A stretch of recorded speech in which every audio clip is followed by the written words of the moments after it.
Having an IT strategy is important because it defines what good looks like to your business. Without defining success, how can you look to succeed? IT strategy and business strategy are often seen as different things, but this is absolutely not the case. They need to work side by side and be formulated together to deliver the best success possible for the business. Marrying the two together always needs to start at the top. At the board level, amongst the C-suite, you need to understand what that strategy is for the business as a whole, and this needs to be fed down but also involve the input from those developing the IT strategy. It's a two-way process. You can't have one without the other. An IT strategy in isolation isn't a strategy at all, because what is it going to deliver against? And a business strategy to grow, develop or move into new sectors or new ways of working can't be done without a successful IT strategy to underpin it. It's about bringing the stakeholders of the business and the IT department together so they're all on the same page. Often there's ideas in the directors' heads, a virtual strategy that needs to be brought out into paper so we can drive alignment across the business.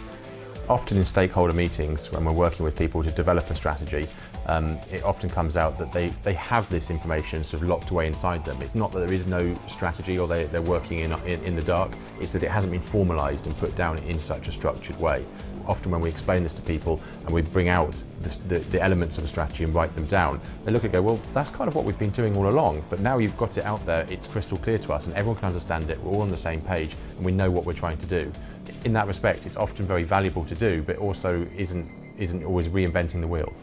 Creating a good strategy requires time and investment from all areas of the business. If you're going to make and implement a strategy, it's worth doing it right.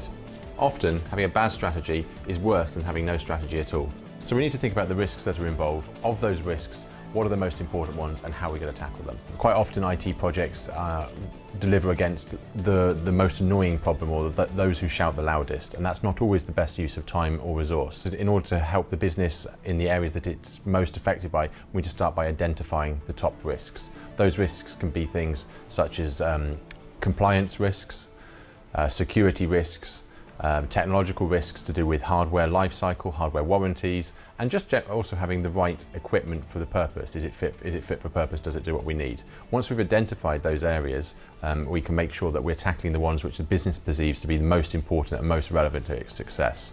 And by doing that, aligning those with the strategy that it needs to solve, we can make sure the IT projects that are undertaken and funded deliver against those objectives.